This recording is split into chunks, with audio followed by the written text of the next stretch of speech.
Dando continuidade ao Seminário Internacional, o Tribunal Permanente de Revisão do Mercosul, Relevância e Perspectivas, iniciaremos o terceiro painel com o tema O Tribunal Permanente de Revisão do Mercosul e sua conexão com o sistema jurídico dos países do Mercosul, Perspectivas e Possibilidades.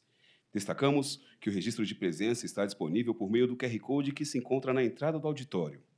Lembramos que, durante o seminário, teremos intervenções no idioma espanhol, para aqueles que desejarem, há rádios de tradução disponíveis. Compõe a mesa deste painel, como moderador, o Dr. Celso Sintra Mori, especialista em arbitragem internacional, como oradores, a doutora Adriana Maia Venturini, Procuradora-Geral Federal da Advocacia Geral da União, a doutora Ana Caetano, mestre e especialista em comércio exterior, e a doutora Natasha Sunyer, secretária do Tribunal Permanente de Revisão do Mercosul. E como comentarista, o Dr. Jorge Fernandes, árbitro titular do Tribunal Permanente de Revisão do Mercosul pelo Uruguai. Neste momento, tem a palavra o Dr. Celso Sintra Mori.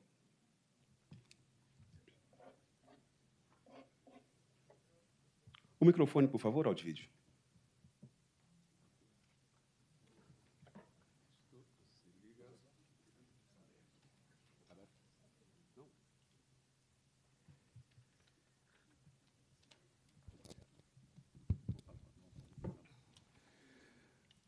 Boa tarde a todas e a todos. Senhora ministra Rosa Weber, o nosso reconhecimento, o nosso pleito de gratidão e de admiração pela história que marcou neste tribunal e pela oportunidade que nos dá de conhecer um pouco do seu trabalho neste Tribunal Permanente de Revisão e que nos dá, nesta ocasião, de debate sobre temas tão relevantes. Excelentíssimo senhor ministro Edson Fachin, cumprimento Vossa Excelência pela excelência da sua jurisdição e da sua condução dos trabalhos naquilo que lhe cabe neste tribunal, e especialmente nesta ocasião em que preside esta sessão tão importante e tão relevante. Eu vou ser breve, porque o meu papel aqui não é de orador, é apenas de moderador, mas eu gostaria de traçar uma pequena linha de coincidências entre aquilo que já ouvimos hoje aqui nas excelentes palestras que todos acompanhamos pela manhã. O ministro Edson Fachin, na sua exposição primorosa e ampla, deu uma conotação especial à essência daquilo que estamos fazendo aqui. Explorou, nas suas várias perspectivas, o sentido semântico, o sentido social, o sentido jurídico da expressão integração, porque é de integração que se trata. E o ministro fez uma esplêndida exposição dos ângulos pelos quais se deve ver e se deve praticar a integração. A ministra Rosa Weber, também na sua excelente exposição, acabou por sintetizar um fenômeno muito importante e muito essencial, que é como passamos da teoria à prática. A teoria nos leva, muitas vezes, a unanimidades, a consensos, mas a prática exige uma energia adicional. E aí ficamos discutindo se estamos falando de mercado, se estamos falando de prioridades de comércio, ou se estamos falando, como dizia a embaixadora Gisele Padovan, de pessoas, de gente, de direitos fundamentais do ser humano e da dignidade da pessoa humana. E tudo isso, no fundo se funde.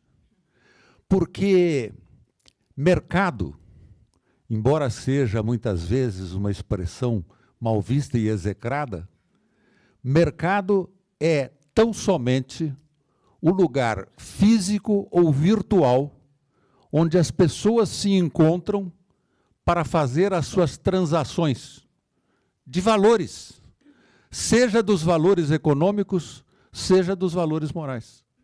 Mercado é, na realidade, a integração do ser humano com a sua própria espécie e com a sua própria finalidade. Todas as sociedades têm mercado. Todos nós, alguns aqui, como eu, têm a vantagem de ter nascido numa pequena cidade do interior, e nas pequenas cidades do interior a praça importante é a praça do mercado, porque é onde as pessoas se encontram e transacionam os seus interesses. E aqui, quando falamos do mercado do Mercosul, por mais que se queira dar uma conotação de direito econômico, nós estamos falando de transações entre pessoas, transações entre interesses, transações entre culturas, transações que se beneficiam da própria dinâmica da transação, porque se auto-enriquecem, como as pessoas se auto-enriquecem transacionando no mercado da pequena praça da cidade. Então, é muito curioso que tudo isso se una, e aí nos vem o desafio neste painel, que começa com a queridíssima doutora Adriana Maia Venturini, de tentarmos traçar uma linha de como se integram as questões, quais são as conexões jurídicas dessa pluralidade. E quais são as questões jurídicas que se refletem do Mercosul para as nacionalidades que compõem o Mercosul e das nacionalidades que compõem o Mercosul para os tribunais e os organismos institucionais do Mercosul.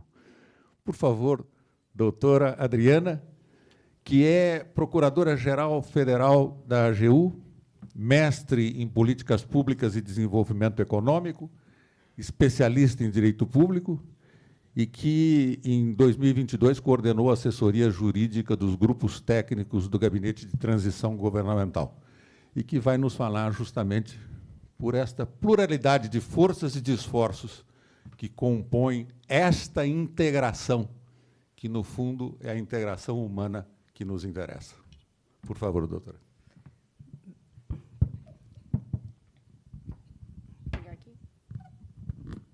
Boa tarde a todos.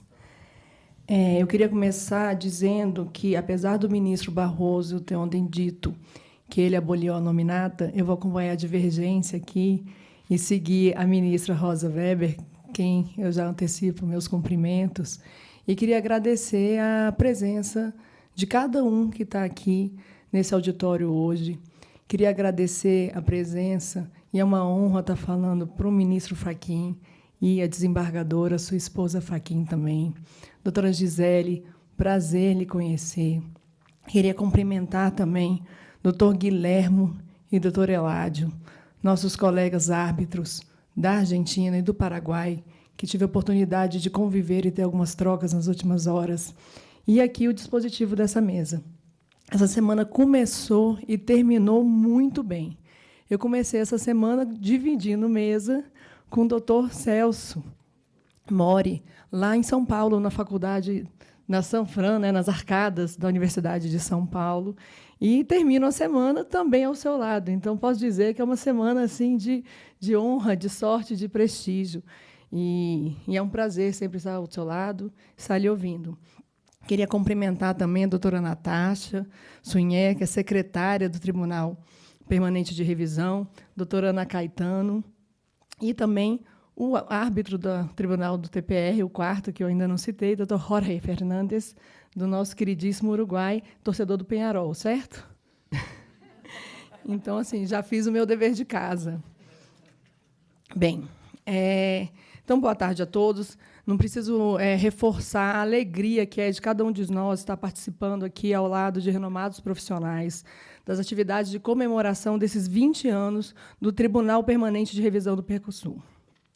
Mais cedo tivemos a oportunidade de ouvir várias palestras, de refletirmos sobre alguns pontos, de termos a oportunidade de trazer mais para perto, não só o TPR, mas todo o Mercosul e a América Latina. Essa iniciativa que foi capitaneada e que a gente tem podido avançar graças ao prestígio histórico e à iniciativa da ministra Rosa Weber, a quem agradeço mais uma vez. É uma honra ter sido convidada para participar desse painel, e eu gostaria de dizer que a AGU, também órgão do qual faço parte há 22 anos e que existe há 30 anos, ela tem um objetivo fundamental, não só na representação, como na defesa judicial e extrajudicial, não da União, de todas as suas autarquias e fundações, realizar isso de uma maneira justa e eficiente. E, quando a gente fala de maneira justa e eficiente, a gente tem que pensar em sistemas de solução de controvérsia, em parcerias, em respostas e em efetividade. A AGU está presente em todos os estados da federação, não só nas capitais, mas no seu interior. Então, a gente pode dizer que somos um braço do governo federal na execução das políticas públicas, no seu desenho e na ajuda da sua formatação também. Ou seja, em todas as fases do ciclo da política pública, de uma forma ou de outra, a Advocacia Geral da União ela tem atuado. E esse evento, que foi muito bem organizado pela nossa diplomacia, pelo Ministério das Relações Exteriores, em conjunto com o Supremo Tribunal Federal, a gente pode dizer que, em parceria com o Ministério das Relações Exteriores, também atuamos na defesa internacional do Brasil. E, para nos lembrarmos todos os dias dessa importância regional e internacional do Brasil, eu gostaria de registrar que, na entrada do prédio da Advocacia Geral da União, ao lado da bandeira do Brasil, está a bandeira do Mercosul. Isso faz com que a gente, todos os dias, lembre do nosso papel no âmbito da América Latina. Bem, o Mercosul, como todos sabemos, isso foi falado exaustivamente, ele promove relações econômicas entre países membros e facilita a sua inserção internacional. Mas, como a Gisela muito bem frisou e colocou e trouxe à luz esse debate, o bloco ele não se resume a trocas comerciais entre os países. Incluem-se na sua agenda a integração política, os acordos de residência, o turismo, o intercâmbio acadêmico, a participação social.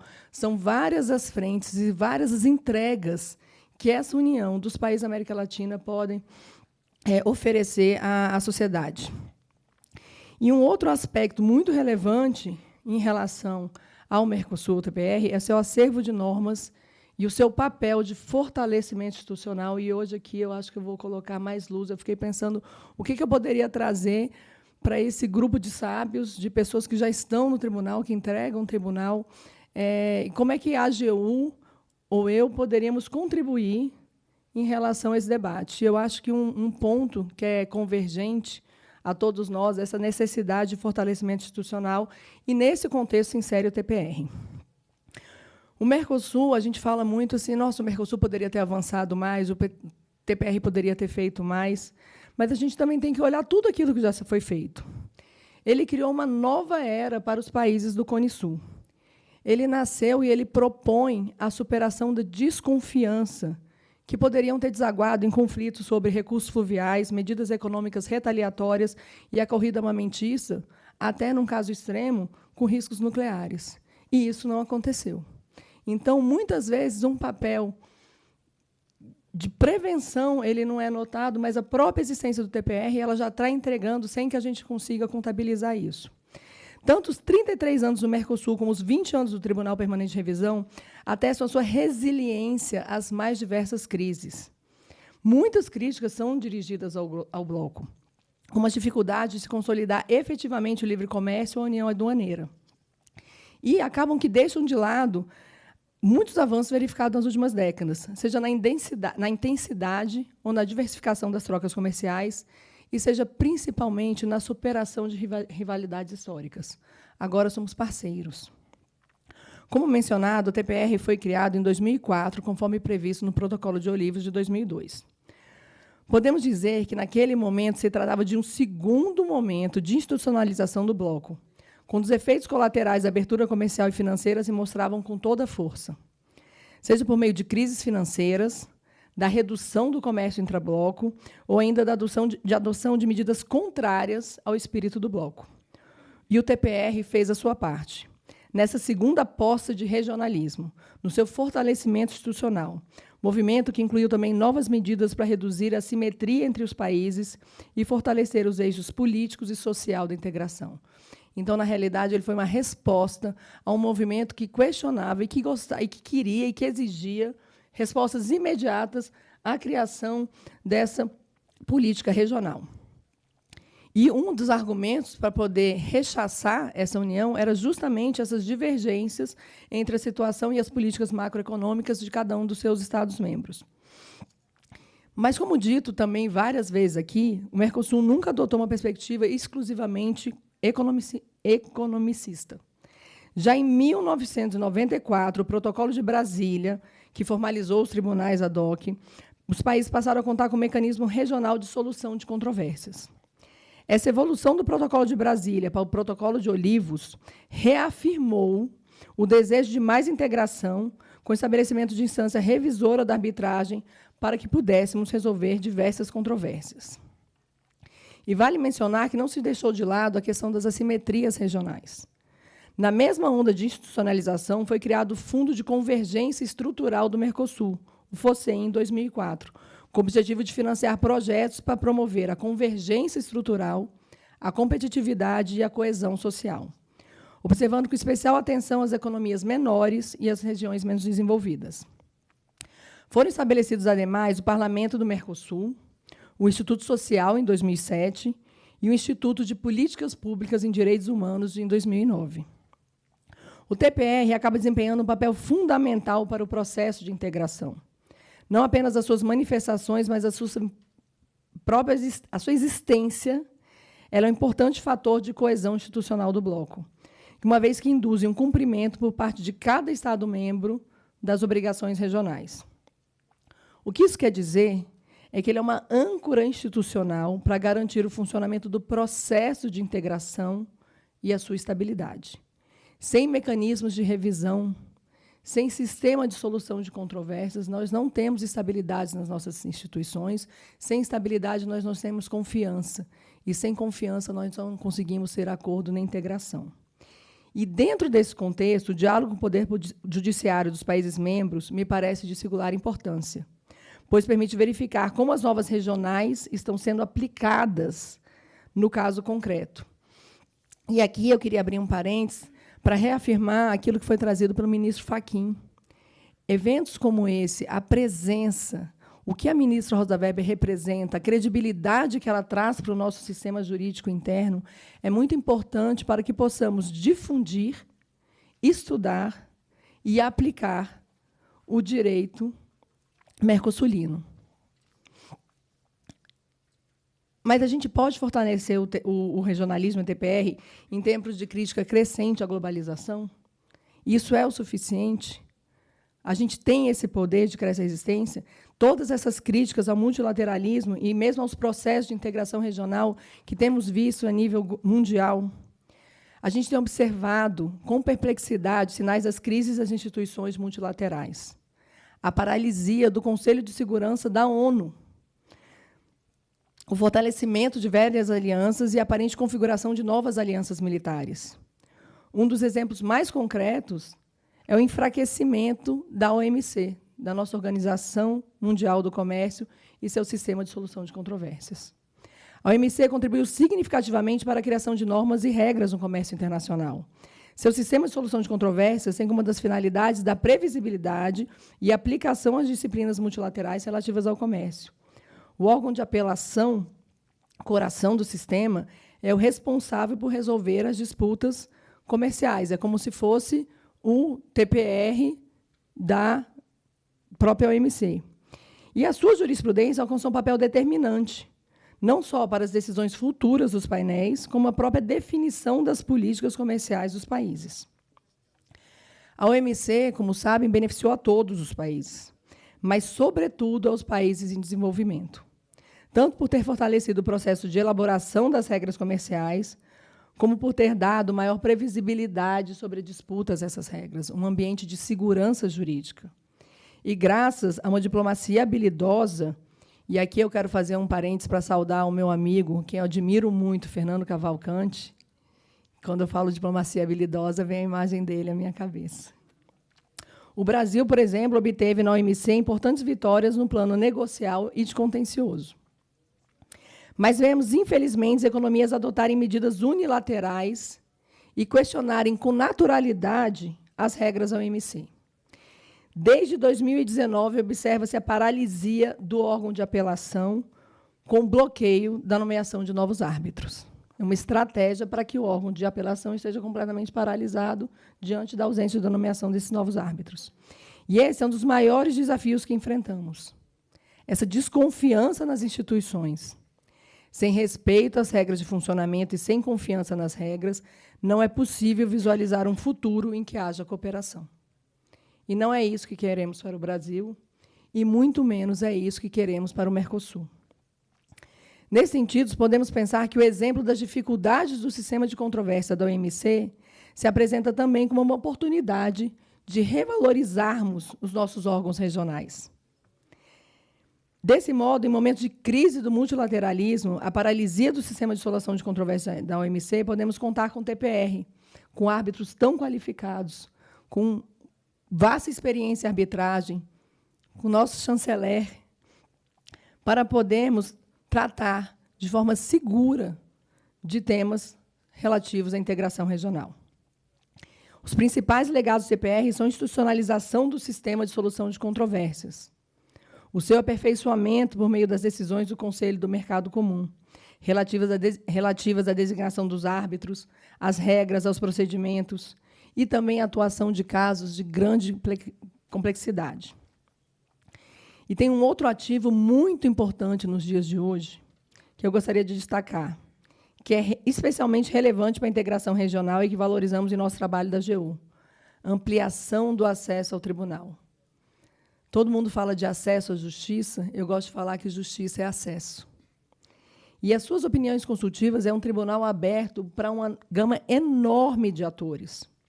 Ele pode ser solicitado por todos os estados, parte em conjunto, pelos órgãos com capacidade decisória do Mercosul, pelo Parlamento do Mercosul e pelos seus tribunais de justiça nos países do Mercosul.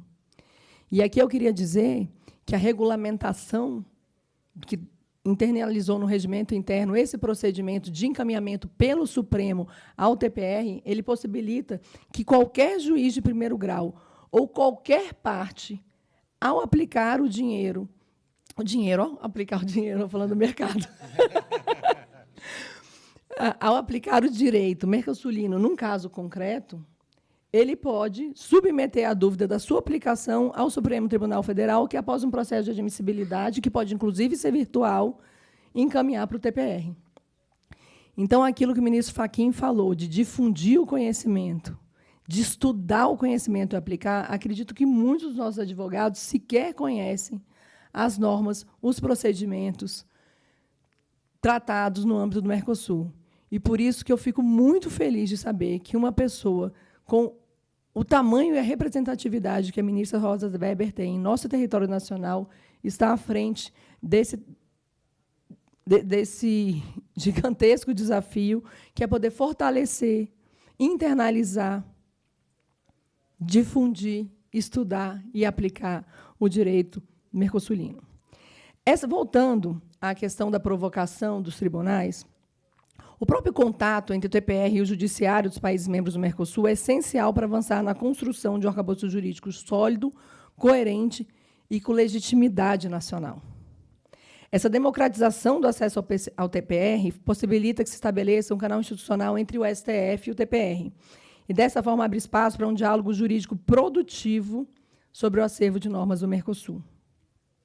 Não tenho dúvidas que, sobre a competente presidência da ministra Rosa Weber, esse diálogo só ganhará ainda mais força, como bem mostra o evento de hoje.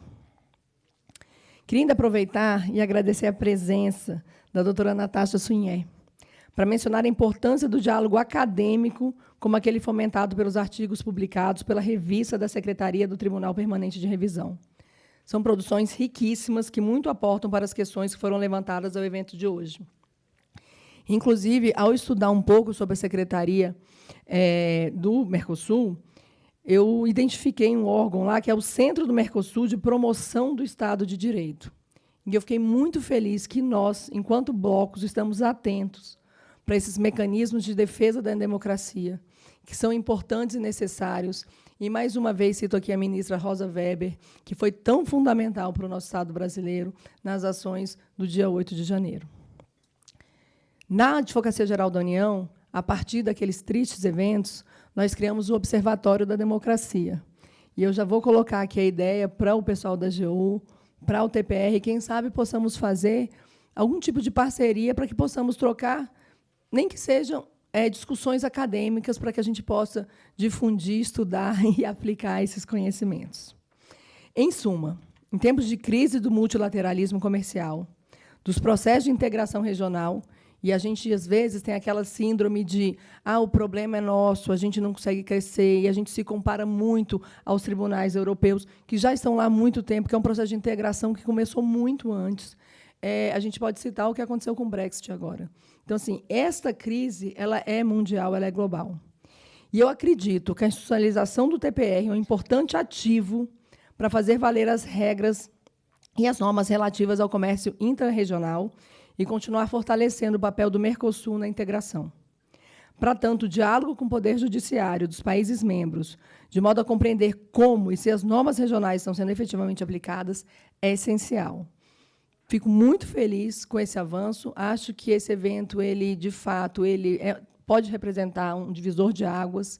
Quem está aqui participando, quem está acompanhando, a gente tem um dever de casa de difundir esse trabalho, esse papel, de pesquisar o que tem sido feito, para que a gente comece a aplicar isso aqui no nosso país, aproveitando a legitimidade que a atuação do Supremo dá para essas normas, quebrando assim eventuais desconfianças e podendo avançar em acordos que, a fim e a cabo, vão melhorar a situação da nossa sociedade aqui da América Latina. É isso, e muito obrigada.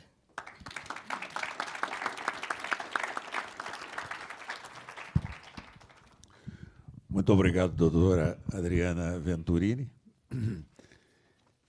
Nós sabemos que a essência do Mercosul está no interesse dos indivíduos que compõem as nossas populações, mas a interlocução dos diferentes grupos de indivíduos se faz através dos respectivos estados nacionais. E é muito gratificante verificar que o Estado brasileiro, no seu braço executivo, e aqui representado pela AGU, tem uma visão tão clara dos objetivos, dos desafios e das oportunidades. Muito obrigado. E agora vamos ouvir a doutora Ana Caetano, que é mestre e especialista em comércio exterior, é sócia do escritório Veirano Advogados, onde lidera justamente a prática de comércio exterior. Atua em contenciosos e consultoria estratégica de comércio exterior, com ênfase em investigações de defesa comercial e alterações tarifárias, atendendo clientes de diversos setores da economia. Evidentemente que a doutora Ana Caetano, com toda essa sua larga experiência, poderá nos levar a refletir sobre o que já temos de aprendizado de outras comunidades, notadamente na comunidade europeia, para sabermos o que se pode aprender, o que se deve copiar e o que não se deve copiar, sobretudo para mantermos a nossa própria identidade e o foco nos nossos objetivos. Então, por favor, doutora Ana Caetano, teremos prazer em ouvi-la. Muito obrigada. Alô. Bom, boa tarde a todos presentes. Muito obrigada, doutor Celso Mori, um antigo amigo. Bom, primeiro eu queria agradecer o convite, um honroso convite ao STF, né, e faço isso nas pessoas da ministra Rosa Weber e do ministro Fachin, e ao Ministério das Relações Exteriores. Obrigada, Fernando, também pelo convite, para participar desse importante seminário, né, e, mais especificamente, desse painel que trata assim, das perspectivas e possibilidades do Tribunal Permanente de Revisão do Mercosul e também, de uma certa forma, do sistema de solução de controvérsias do Mercosul como um todo, né? Quando eu recebi o convite, eu fiquei muito honrada.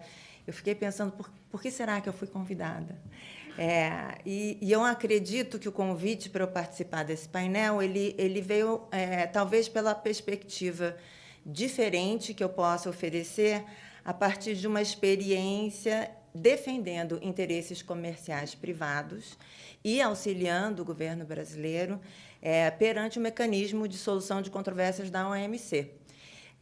E aí fazer possíveis comparações com o sistema do Mercosul, em particular com o Tribunal Permanente de Revisão, que tem ali suas semelhanças, né, com o então querido órgão de apelação, e também, inclusive, minha participação em um dos casos que primeiro passou pelo Tribunal Arbitral ad hoc do Mercosul e depois seguiu para o mecanismo de solução de controvérsias da OMC. Ele é o laudo do 4º Tribunal Arbitral do Mercosul, ad hoc, constituído para decidir sobre a controvérsia entre Brasil e Argentina na aplicação de medidas antidumping sobre frangos. E foi um caso extremamente delicado, e que promoveu uma reflexão muito boa no final sobre o Mercosul e sobre a escolha, né, dos Estados-partes no que seria o foro ideal.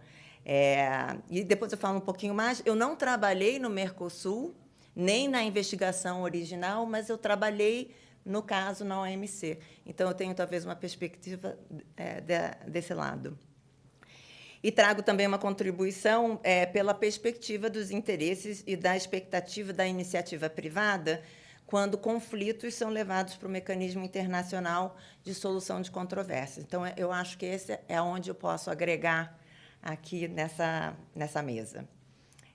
Bom, apesar do Mercosul ser uma entidade internacional que tem originalmente como objetivo a criação de um mercado comum com livre circulação de bens, serviços, fatores produtivos, uma ambição de macroeconomia, de uma integração macroeconômica setorial, o Mercosul na sua origem e também na sua essência, e eu não estou dizendo que ele é só isso, ele é um arranjo comercial. E isso fica evidente já no Tratado de Assunção, que tem pouquíssimos artigos e anexos, e que eles tratam de temas comerciais, né? Então, eles falam da desgravação, da liberalização comercial, desgravação tarifária, de regras de origem, de salvaguardas, em razão de um aumento súbito das importações depois de negociados esses acordos, né? E já previa, no anexo 3 do tratado, um sistema para resolver conflito entre os Estados-partes como consequência da aplicação do Tratado de Assunção, que basicamente tratava de questões comerciais àquela altura.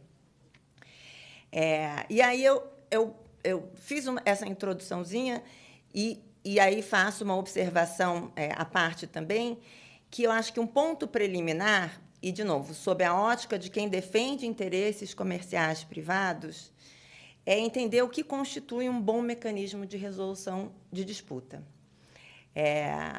Se tivesse que presumir, né, ou que resumir, um bom mecanismo é aquele que oferece, e a doutora Adriana falou aqui, segurança jurídica às partes, e, portanto, que esteja fundamentado em regras claras, pré-estabelecidas, onde a possibilidade de influência política ou econômica na resolução de um conflito seja mínima ou nenhuma. O que em inglês se denomina o rule-based system, né? Que é um sistema baseado nas regras mais do que na negociação. Além disso, um bom mecanismo de resolução de disputa é aquele que a decisão de um conflito resolvido com base em regras claras e pré-estabelecidas, que ele seja eficaz. Isso é, que a decisão possa, de fato, ser implementada e ter efeito, né? Caso contrário, não existe incentivo de utilizar um mecanismo de resolução de disputa. E aí, considerando isso que eu falei, o mecanismo de solução de controvérsias do Mercosul percorreu um longo caminho de evolução. E, para falar do Protocolo de Olivos e do Tribunal Permanente de Revisão, é importante entender essa evolução. E se aqui parece que eu vou criticar essa evolução do Mercosul, é porque eu vou criticar mesmo. Mas eu faço isso por dois motivos. Primeiro, que criticar em retrospecto é mais fácil, né? Enquanto a gente está vivendo as situações, é sempre mais difícil. E segundo, que é uma crítica com carinho, porque é uma crítica que visa melhorar, né? Então, quando a gente é duro, é porque, na verdade, a gente quer ser melhor. Então, vamos lá. Com o Tratado de Assunção, no seu anexo 3, e depois pelos dispositivos regulamentadores do Protocolo de Brasília, foi estabelecido o sistema de solução de controvérsia, que passou por uma fase que era mais diplomática, na qual ocorreriam negociações diretas entre as partes e a possibilidade de mediação do Grupo Mercado Comum. A inovação do Protocolo de Brasília em relação ao anexo 3 do Tratado de Assunção foi conjugar etapas de autocomposição em um conflito, ou seja, essas negociações diretas e mediação, com etapa de arbitragem ad hoc, que seria uma etapa mais jurisdicional, né? Sendo que seriam tribunais arbitrais constituídos para cada conflito, cada ocasião. A legitimidade de agir permanecia entre os Estados-partes, ou seja, somente os Estados-partes poderiam figurar no polo ativo e polo passivo de uma demanda, e a competência quanto à matéria referente à interpretação, aplicação ou não cumprimento de dispositivos de integração, originários ou derivados. Os tribunais arbitrais seriam compostos por juristas de reconhecida competência na matéria do objeto da controvérsia, e produziria uma decisão obrigatória, vinculativa às partes, sendo inapelável e fazendo coisa julgada. O tribunal teria 60 dias, prorrogáveis por mais 30 dias, no total de 90 dias, para proferir o laudo arbitral. E eu faço esse destaque porque é muito pouco tempo. O laudo deveria ser cumprido em 15 dias, a menos que o tribunal dispusesse de outra forma. É possível pedido de esclarecimento do que foi julgado e de interpretação de como cumprir a decisão. E ainda havia um dispositivo, caso não fosse cumprida a decisão, no prazo estipulado, que o Estado-parte poderia adotar uma medida compensatória, normalmente uma suspensão de convenção. Ainda no Protocolo de Brasília, foi criado um mecanismo de reclamação de particulares, tanto pessoa física quanto jurídica, que teria que ser levado pelo reclamante para a sua seção nacional do Grupo do Mercado Comum e encampado por essa seção para que fosse levada adiante. Como a legitimidade de atuação e eventual reclamação de decisão é exclusiva do Estado-parte, essa inovação ou alternativa não me pareceu muito eficaz. O Protocolo de Ouro Preto trouxe algumas poucas inovações no que diz respeito ao sistema de solução de controvérsias. Ele estabeleceu a estrutura institucional permanente do Mercosul, com 6 órgãos, e criou a Comissão de Comércio do Mercosul, CCM, que, dentre suas atribuições, estava a de atuar em solução de controvérsias em matéria comercial. Como a competência do sistema ainda era exclusiva dos Estados-partes, os particulares poderiam apresentar reclamações via sessões nacionais da CCM, e aí, novamente, o Estado-parte teria que encampar o caso para poder levar ele adiante. A novidade aqui era a possibilidade de uma intervenção ou conciliação por parte da CCM, que poderia emitir recomendação sobre o conflito, ou seja, haveria mais uma possibilidade de conciliação ou autocomposição do conflito. Outra inovação do Protocolo de Ouro Preto foi a modificação da previsão para a adoção de um sistema permanente de solução de controvérsias. Antes, o sistema permanente seria adotado com a instituição do Mercado Comum. E, no Protocolo de Ouro Preto, a previsão foi adotar um sistema permanente de solução de controvérsias antecipadamente para antes do fim da etapa da União Aduaneira. E aí, antes de passar adiante, e aí, de fato, chegar no Protocolo de Olivos e chegar no TPR, que é o que é o tema do nosso painel, eu destaco aqui algumas questões sobre a estrutura do sistema de solução de controvérsias, que eu percebi ou tive a oportunidade de perceber que foram questões ao longo desse processo de evolução aí do sistema, né? Então, o laudo arbitral do tribunal ad hoc, sendo uma decisão final e inapelável, sendo um tribunal não institucional, composto para aquela ocasião, que produz decisão vinculativa às partes, ou seja, a ausência de um duplo grau, é extremamente danoso para as partes. Há uma necessidade de justiça e de satisfação que vem do duplo grau de jurisdição, né? Então, se você não tem espaço para discordância de interpretação jurídica, apenas pedido de esclarecimento para o próprio tribunal que proferiu o laudo, esse sentimento de que você foi ouvido ou que a reclamação, a demanda de fato foi ouvida, ela fica bem diminuída. E também não contribui para a formação de um corpo de decisão, né, ou de um corpo de decisões que pudesse ser utilizado como guia ou como orientação para disputas futuras, né? Então, um mecanismo que acabava ali no laudo arbitral era insuficiente, de fato. Aqui eu vou fazer um outro ponto que vai ser polêmico, talvez, porque eu vou dizer que esse prazo dentro do tribunal arbitral, de 90 dias no máximo, ele é muito curto para uma arbitragem e para o levantamento de fatos e análise jurídica. 90 dias é um prazo curto. Na OMC, por exemplo, a fase arbitral, né, que é de painel, ela pode levar até 9 meses. Eu sei que esse não é o desejo, principalmente do Estado, que reclama, ele quer um desfecho rápido, mas não adianta ter um desfecho rápido se você não tem um desfecho em que você, de fato, possa avaliar a complexidade do caso, né?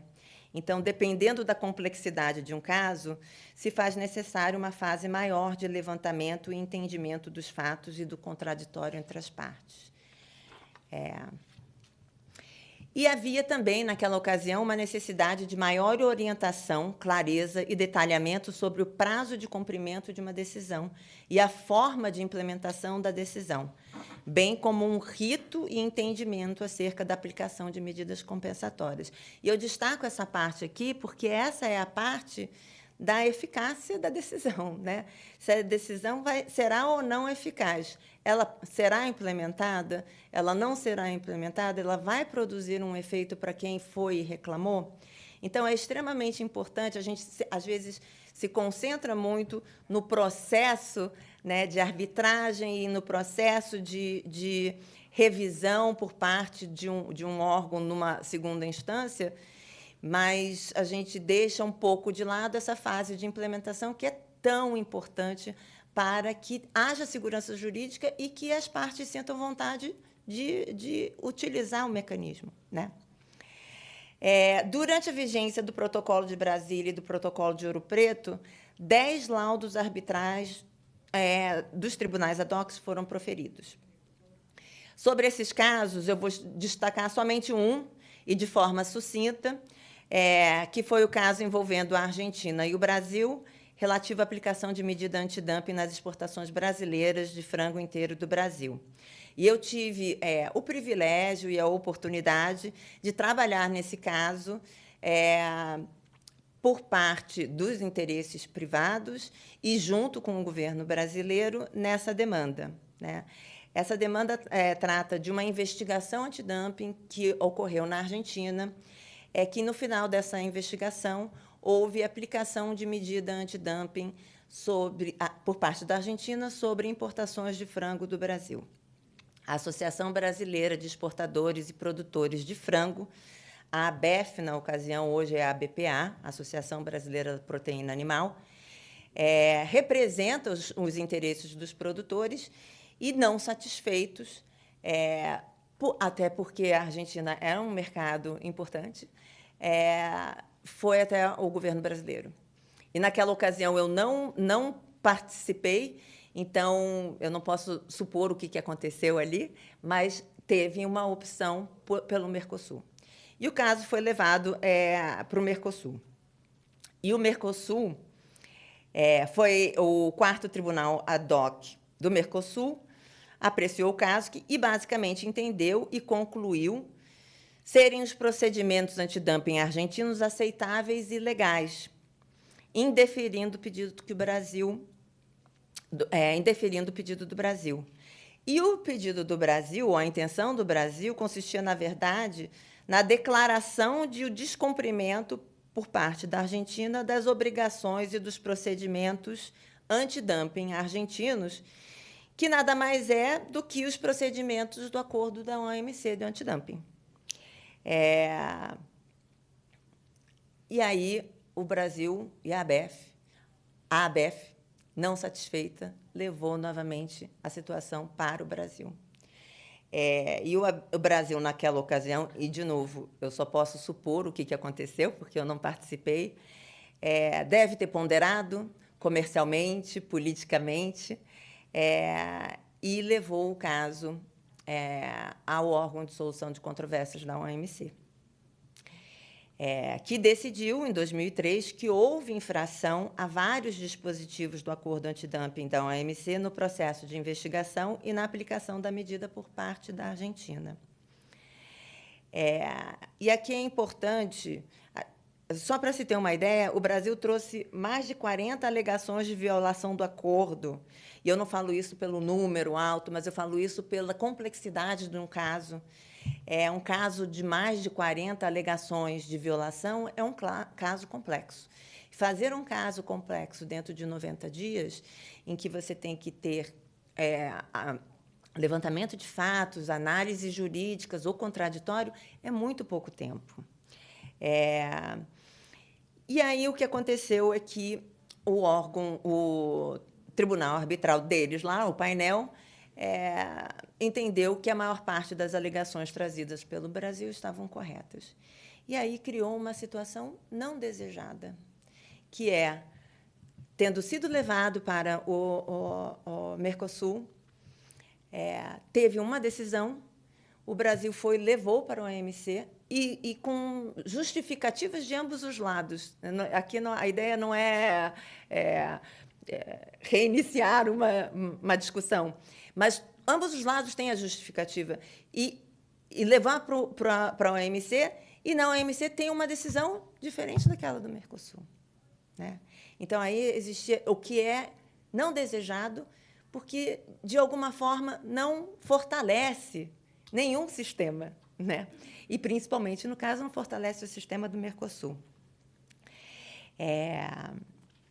E aqui, assim, é importante destacar também que a submissão às regras comerciais da OMC e ao seu sistema de solução de controvérsias também passa, ou pelo menos na ocasião, passava por uma ausência de produção normativa sobre determinada matéria do Mercosul. Então, isso também é algo que faz a gente refletir, né? Para ter um bom sistema, precisamos ter boas normas. Então, não adianta a gente entender ou achar que o sistema de solução de controvérsias vai funcionar se a gente não tiver normas específicas claras. Só para entender, ali não existia o protocolo de Olivos, não existia o TPR, e, portanto, aquele caso acabou naquela esfera do Tribunal Arbitral ad hoc. Talvez, se tivesse o TPR, tivesse sido bem diferente o deslinde daquele caso, né? Agora, é importante destacar que o caso sobre antidumping de frango entre Brasil e Argentina foi o único caso efetivamente julgado pelo órgão de solução de controvérsia da OMC entre Estados-partes do Mercosul. Depois, não teve mais. Bom, chegamos no protocolo de Olivos, eu demorei. Algumas mudanças relevantes foram implementadas no sistema de solução de controvérsias do Mercosul. A primeira foi aqui, eu acabei de falar de um caso, e essa mudança veio logo no protocolo de Olivos, que é a transformação do foro obrigatório e exclusivo do sistema de solução de controvérsias do Mercosul em competência facultativa, né? E aqui eu acho que vale até reproduzir o artigo 1.2 do protocolo, que diz: as controvérsias compreendidas no âmbito de aplicação do presente protocolo, que possam também ser submetidas ao sistema de solução de controvérsias da OMC ou de outros esquemas preferenciais de comércio, de que sejam parte individualmente os Estados-partes do Mercosul, poderão submeter-se a um ou a outro foro. A escolha da parte demandante. Sem prejuízo disso, as partes na controvérsia poderão, de comum acordo, definir o foro. Agora, uma vez iniciado um procedimento de solução de controvérsias de acordo com o parágrafo anterior, nenhuma das partes poderá recorrer a mecanismo de solução de controvérsia estabelecido nos outros foros. Ou seja, você pode escolher, mas, uma vez escolhido, você não pode mais ir para outro foro.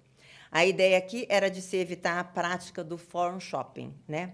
Uma prática que enfraqueceria as decisões sobre determinado sistema de solução de controvérsias. Considerando que o caso do frango foi o único caso efetivamente julgado pelo órgão de solução de controvérsia da OMC entre Estados-partes do Mercosul, e considerando também que a ausência de pleitos na OMC entre Estados-partes do Mercosul após o Protocolo de Olivos, eu acho que talvez possamos dizer que há uma tendência ou vontade de se prestigiar o sistema de solução de controvérsias do Mercosul por parte dos Estados-partes.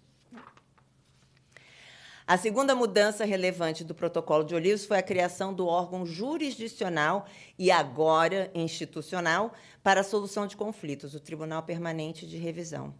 Sob o protocolo, o TPR possui uma lista relevante de competências, que combina decisões obrigatórias e vinculantes, de natureza jurisdicional, e de competências meramente consultivas, decisões ou recomendações não obrigatórias e não vinculativas. A previsão para a criação de um mecanismo de atuação consultiva por parte do TPR foi estabelecido no artigo 3º do protocolo, e o regulamento para a solução de controvérsias do protocolo veio com a decisão CMC 37, de 2003, e depois da decisão 02, de 2007. Indicando as competências consultivas do TPR, e aqui a gente já falou, né? Pode solicitar a opinião consultiva do TPR todos os estados do Mercosul em conjunto, qualquer órgão com capacidade decisória do Mercosul, então, CMC, GMC, CCM, e os tribunais superiores dos estados-partes com jurisdição nacional, nas condições que se estabeleçam para cada caso, e, óbvio, sob a interpretação adequada do direito de integração. No Brasil, esse Tribunal Superior é o Supremo Tribunal Federal, e essa alternativa de solicitação de opinião consultiva por parte de um tribunal, de um Estado-parte, ao TPR, parece algo bastante interessante dentro da proposta de integração e harmonização das leis e das práticas do bloco. E ela é muito, talvez, inspirada, né, na figura que existe, né, da revisão prejudicial da União Europeia, que a gente já falou, com as devidas diferenças entre um e outro. Só que aí, de novo, vem a parte da crítica, né, ou da possível crítica. Algumas questões eu acho que se apresentam, né? Por exemplo, o juiz nacional de primeira instância, responsável pela aplicação do direito nacional e do direito regional em primeiro grau de jurisdição, quando se depara com uma dúvida acerca da interpretação normativa regional, ele deve enviar a solicitação da opinião consultiva para a Suprema Corte de Justiça do seu país, que, por sua vez, enviará para o TPR.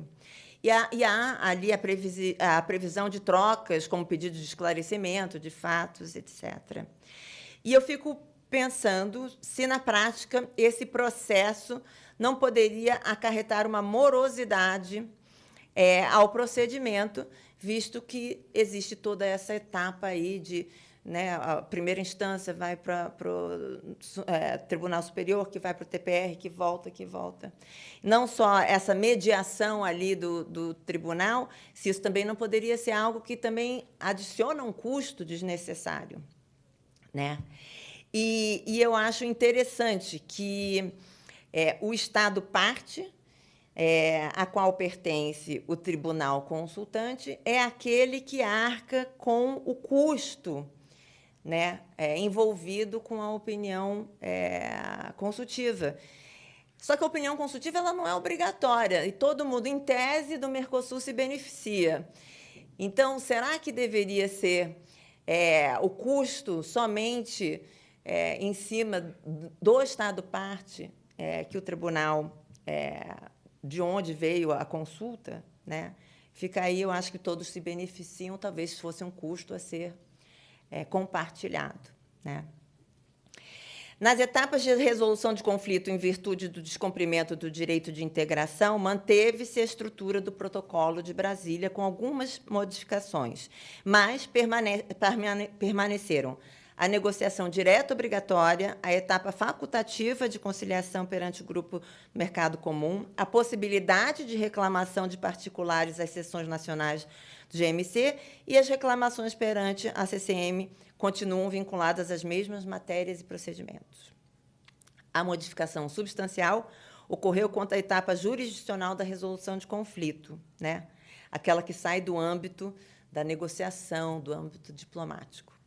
Então, sob o Protocolo de Olivos, os Estados-partes poderão eleger uma etapa jurisdicional com duplo grau de jurisdição, sendo o primeiro produzido por uma decisão proferida pelo Tribunal Arbitral ad hoc e o segundo grau de jurisdição por recurso julgado pelo TPR, e que é muito semelhante ao mecanismo que existe na OMC, ou que existia, né? Porque hoje em dia a gente não tem o órgão de apelação funcionando, infelizmente, porque enquanto ele funcionou, ele produziu muitas decisões e um corpo de precedentes muito rico. E uma etapa com um grau único de jurisdição, sem a possibilidade de recurso quanto ao mérito da decisão, cuja competência para proferir a decisão seria, ou será, do TPR, né? Em ambos os casos, a decisão é obrigatória e vinculativa.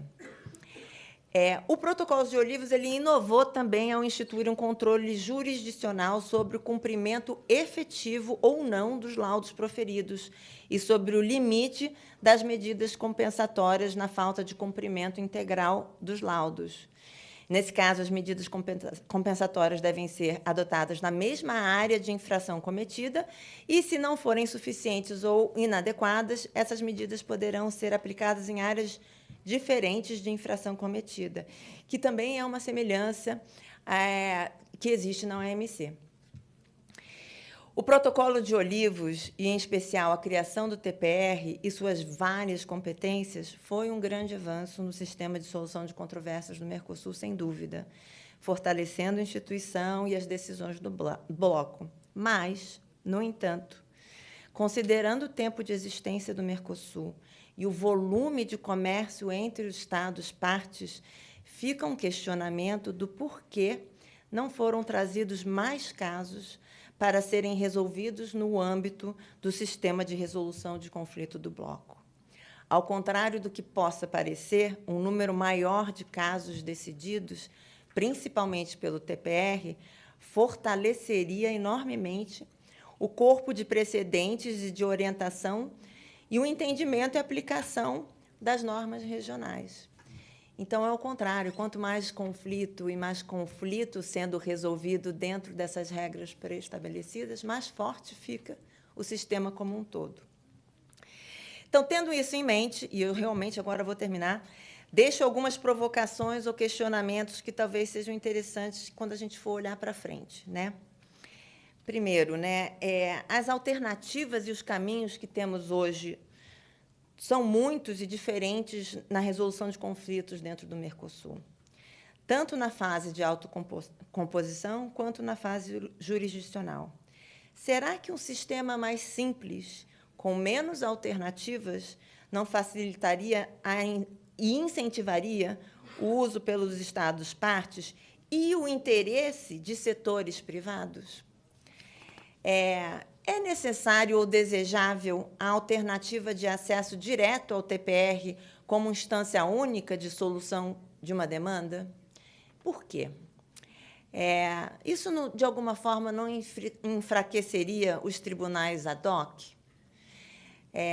Será que a adoção obrigatória das decisões do TPR em sede de opinião consultiva não seria bem-vinda em termos de harmonização e fortalecimento da aplicação do direito regional.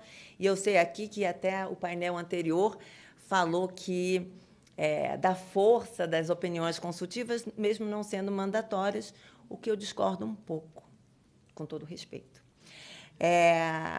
E uma produção normativa maior e mais específica no Mercosul sobre determinados assuntos não facilitaria o uso do sistema de solução de controvérsias do bloco, garantindo maior segurança jurídica?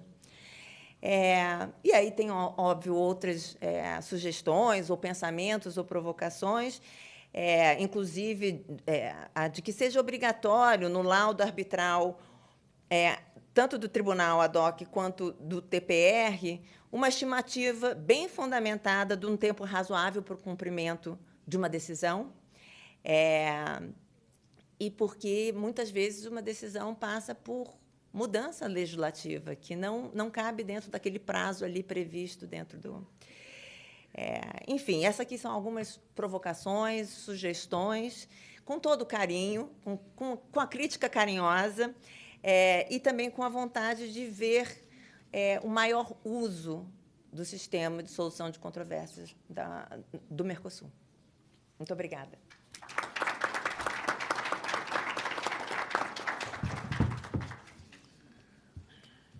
Muito obrigado, doutora Ana. As provocações estão feitas, mas há um reconhecimento de que evoluímos muito e acho que o sistema de um tribunal permanente de revisão é um aperfeiçoamento que, quiçá, fosse aplicado nas nossas arbitragens internas, que são inapeláveis desde o primeiro laudo, em qualquer circunstância. Mas a provocação e o estímulo, o pensamento está lançado. Excelentíssima senhora doutora Natasha Saunier, estamos ansiosos por ouvi-la na sua qualidade de secretária do Tribunal Permanente de Revisão do Mercosul e, portanto, acumulando uma larga experiência sobre tudo o que acontece nesse tribunal, e também com a sua qualificação de mestre em Direito Administrativo e Administração Pública, e que já atuou em diversos órgãos ligados ao Mercosul. Então, gostaríamos muito de ouvi-la a respeito da sua experiência e das suas proposições. Muito obrigado. Bom, boa tarde a todos. Muito obrigada pelo convite. E muito obrigada ao ministro Luiz Roberto Barroso e ao ministro Luiz Edson Fachin, e principalmente a Rosa Weber, que chegou este ano para prestigiar o Tribunal Permanente de Revisão, principalmente também organizando tão importante evento e pela presença também dos árbitros do tribunal, que é a composição mais prestigiosa que tive o tribunal, e isso vai a fortalecer muito a institucionalidade do tribunal e a difusão que queremos fazer, assim que muito honrada por estar presente com todos vocês. E por respeito à língua portuguesa, eu vou falar em espanhol. Bueno, para falar sobre o tema que temos nesse painel, que é muito complexo, porque o tema desse painel é a conexão de sistemas jurídicos dos países do Mercosul com o Tribunal Permanente de Comissão para as Perspectivas e Possibilidades.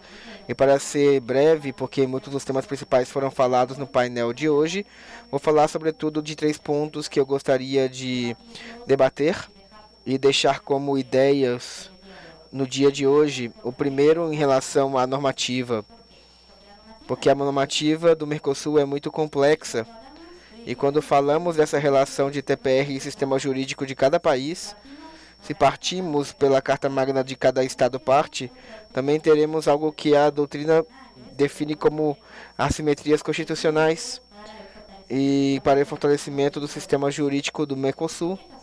E por que essas assimetrias constitucionais? Porque a Constituição, primeiro foi a Constituição do Paraguai, com sua reforma em 1991, estabeleceu que a possibilidade de participar de processos supranacionais em que tem uma jurisdição.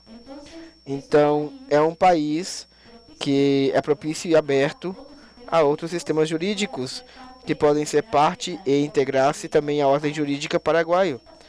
E assim também aconteceu com a reforma constitucional de 1994 da República Argentina, que não somente outorgou hierarquia superior às leis, aos tratados de interação regional, mas dedicou um artigo da Constituição 65, inciso 24, aos tratados de a cooperação regional, dando prioridade sobre outros tratados da República Argentina. A Constituição do Uruguai e a Constituição do Brasil não tem cláusulas específicas referentes a esse reconhecimento da hierarquia normativa com respeito aos processos de integração, mas como foi mencionado pelo ministro Fachin, no artigo 4 da Constituição brasileira, tem uma vocação a ser integração regional, uma vocação que também tem as constituições da região, do Uruguai e também de praticamente todas as nossas regiões latino-americanas. Mas, em respeito à normativa, tem muitas interpretações de diversos tratamentos, sobretudo na hierarquia. A essa complexidade, temos que somar o fato da complexidade própria da normativa do processo de integração, que é intergovernamental. Então, a normativa do Mercosul, obviamente, temos a normativa originária, que surge dos tratados e protocolos celebrados entre os Estados, em que necessita da ratificação dos congressos, que está incorporado nos ordenamentos jurídicos, mas temos a normativa derivada que surge dos órgãos com capacidade assessorial do Mercosul, o Conselho do Mercado Comum, o Grupo do Mercado Comum e a Comissão do Comércio, que são os 3 órgãos com capacidades decisórias. Agora, como se incorpora no ordenamento jurídico de cada estado parte dessa normativa? Cada país decide na forma da sua corporação. Às vezes faz por uma lei, por uma aprovação legislativa, passa pelo Congresso, mas às vezes é necessário que seja o Congresso quem incorpore a normativa do Mercosul. E se internaliza por um decreto, uma decisão do Ministério, uma portaria aqui no Brasil, sejam normativas de distintas hierarquias no ordenamento jurídico interno de cada Estado-parte. Então, o que pode acontecer? Pode acontecer, por exemplo, que em Uruguai, uma lei posterior de algum tratado, que tenha a mesma hierarquia como o tratado de lei. Pode acontecer também que na Argentina se modifique uma decisão que o Mercosul se incorporou e virou uma decisão administrativa como uma lei. Então a normativa jurídica do Mercosul é muito complexa. E isso fundamenta também, mais ainda, a existência de um tribunal permanente para a revisão de um órgão especializado e que tenhamos árbitros que sejam intérpretes ou especialistas em direito de intenção regional, porque o direito da interação regional, como comento por respeito à normativa, é muito complexo. E o protocolo que cumpriu 30 anos, que foi celebrado nesse ano, e em 1994, quando estabelece as frentes jurídicas do Mercosul, enuncia as normativas dos protocolos e instrumentos complementares, como todas as decisões dos órgãos de capacidade de história, que também são normativas do Mercosul. E todas essas normas que surgem a partir do Mercosul, e a norma que nós denominamos derivada, que sancionam nesses órgãos de capacidade decisória.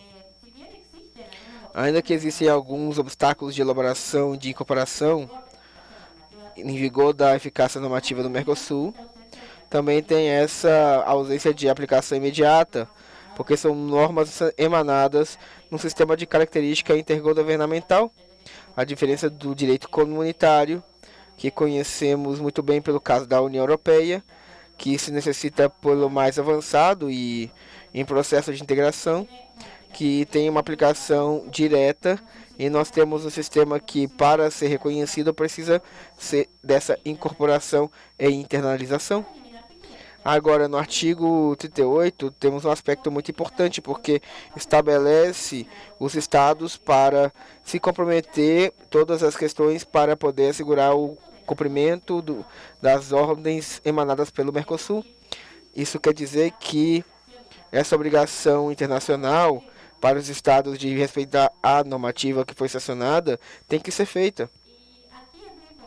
E aqui é muito importante destacar, com respeito ao primeiro ponto, que queria falar dele, o trabalho que teve o Tribunal Permanente da Interpretação da Normativa Mercosul, e a opinião desconsultiva de 2008. E por que isso? Porque não somente diferenciou o processo de integração dos outros processos que tinham a normativa comunitária, mas as distintas situações que também a normativa derivava da que conjunto normativo como um corpo normativo vivo de natureza especial e que se converte no que cada estado parte de incorporação e internalização no que temos direitos e organizações. E além disso, essa característica e dar também o conceito do que é o direito do Mercosul que não tinham estabelecido, que também a característica desses normas do Mercosul que são objeto de internalização, que seja o caso também do Estado parte, também geram reconhecem a primazia do direito do Mercosul para, sobretudo, o ordenamento jurídico dos Estados partes. Então, o trabalho do Tribunal Permanente é muito importante em relação à interpretação da normativa. Outro ponto que temos que ressaltar é que os laudos que também emitem os tribunais de estados, que também foram mencionados no painel, têm uma força executiva muito direta e também é muito importante porque no ordenamento jurídico, o tema dos estados partes, temos problema de reconhecer isso porque os tribunais, no final de contas, eles têm uma execução direta. O outro ponto, esse ponto em respeito à normativa que é muito complexo, é importante destacar o trabalho que tivemos nessa revisão. E o segundo ponto que gostaria de deixar para analisar a ideia de hoje, também relacionado à jurisdição. E hoje em dia também falamos sobre os antecedentes da Mercosul, que surgiu como um processo de integração econômico, que o Tratado de Assunção que realmente tem a sua letra em matéria econômica, mas o protocolo de Livros, no seu artigo 1, quando estabelece o âmbito de aplicação, estabelece que pode submeter a uma controvérsia dos estados sobre toda a normativa do Mercosul e que enuncia todo o direito originário e também direito derivado dos órgãos do Mercosul. E a normativa do Mercosul ao redor dos anos de 1991 é sancionada em distinta matéria, e também no reconhecimento dos títulos universitários, em matéria de saúde, de questões laborais, em matérias com matéria obrigatória e que facilita a vida dos cidadãos do Mercosul. E isso foi ampliando-se e a competência do tribunal também é, sobretudo, a matéria sobre a qual existam normativas no Mercosul. E aí seria, por exemplo, o TPRT e a competência, porque esse é o âmbito da aplicação do Protocolo de Olivos. E assim, decidiu também o Tribunal Permanente de revisão, porque o seu trabalho é fundamental para a interpretação da normativa, para dar segurança jurídica e previsibilidade do processo de integração. E assim está no laudo 2001, no ano 12, que o sistema de controvérsia enquanto a competência material tem esse informe que foi a dos estados referidos na interpretação do cumprimento da normativa Mercosul, sem que haja de modo implícito ou explícito no texto do protocolo de exclusão de jurisdição em base na matéria. Desse modo, os árbitros no tribunal podem ser convocados a decidir não somente matéria contenciosa, mas também em sua competência consultiva sobre distintas matérias para decidir. E, em certo sentido, repetimos aqui o âmbito da aplicação do Protocolo de Olivos, que podiam entender os conflitos e o cumprimento de toda a normativa do Mercosul. E o último ponto que eu gostaria de ressaltar sobre a competência consultiva e o árbitro paraguaio falou sobre os antecedentes, que se mencionava em matéria normativa das opiniões consultivas foi a grande inovação do Protocolo de Olivos na negociação do Mercosul, e estava a possibilidade dos países que queriam criar um Tribunal de Justiça e aqueles que não tinham vontade de fazer um passo tão grande no processo de integração, que preferiam manter o sistema arbitral e se resolveram as negociações no que foi realmente a revisão do que o Tribunal Arbitral deveria fazer, mas com algumas características próprias do Tribunal de Justiça, como a possibilidade de emitir opiniões consultivas e a revisão de laudos. E essa faculdade de opiniões consultivas, eu acho que muitos estamos convencidos disso, de que é a possibilidade maior do tribunal de fortalecer-se, porque não vamos provocar controvérsia entre os estados. Evidentemente, os estados resolveram nesse momento que as controvérsias se resolvam através de diplomacia.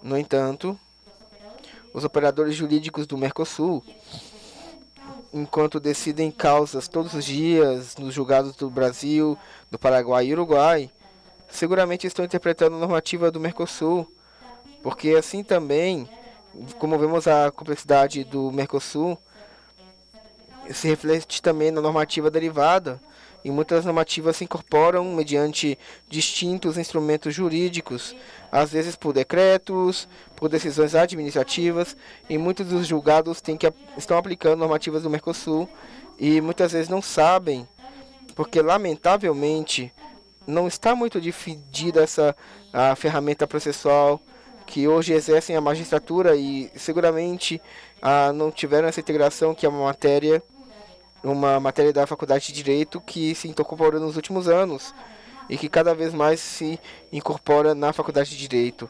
Mas aqueles que têm a magistratura seguramente tiveram Direito Internacional Público ou algum capítulo de integração regional mais focado na União Europeia e não no nosso processo de integração regional e menos da América Sul. Então, nós estamos fazendo um trabalho de discussão importante, porque muitas vezes não sabemos que contamos com a possibilidade de consultar um órgão especializado sobre o direito do Mercosul, e que pode ser uma ajuda muito importante, e o diálogo jurisdicional é muito enriquecedor, não somente para o Mercosul e para o Tribunal Permanente de Revisão, mas também para os próprios juízes. E aqui uma coisa que gostaria de dizer: o TPR disse que as opiniões consultivas estão precisamente destinadas a esclarecer a aplicação das fontes originárias ao direito do Mercosul. As delimitações dos juízes foi algo que se delimitou da consulta de 2008, porque foram muito respeitosos os árbitros. Para dizer ao juiz que foi feita essa opinião consultiva do Tribunal do Uruguai que a interpretação do direito nacional não ia estar na competência do Tribunal de Revisão, mas que a interpretação do direito do Mercosul na competência está na revisão. Não corresponde ao TPR indicar ao juiz que normativa tem que aplicar ou decidir sobre a causa que vai ser submetida como opinião consultiva. O limite do marco da opinião consultiva representa não substituir o órgão julgador, mas isso se deve ao fato de que essa solicitação consultiva sobre uma lei que foi sancionada na República do Uruguai, que o autor foi apresentado na ação e foi julgado na primeira instância do Uruguai, considerava que violava o Tratado de Associação, que aplicava uma restrição ao comércio que não se podia ver sancionado anteriormente. O juiz nacional de Uruguai, quando se encontra com essa ação, solicita a opinião consultiva e, de acordo com a lei que sancionou o Uruguai, que era a taxa consular, porque as taxas estão permitidas no marco do Mercosul. Não era, na verdade, uma taxa, senão que era um imposto. Então, claro, o Tribunal Permanente de Revisão teve que dizer ao Uruguai: eu não posso decidir o ordenamento jurídico do Uruguai se vocês estão alegando que é uma taxa, mas é um imposto. Isso você que tem que me dizer, porque eu vou interpretar a legislação uruguaia. Eu vou interpretar se essa legislação é compatível ou não com o direito de Mercosul. E se essa legislação foi sancionada antes ou depois do Tratado de Assunção. Então, me deixe clara a competência do Tribunal de Competência. É um diálogo entre árbitros e juízes. Não vai substituir quem tem que tomar a decisão. E isso não queria dizer ao Supremo Tribunal Federal para não gerar fantasmas entre as figuras consultivas, porque pode ser algo muito útil.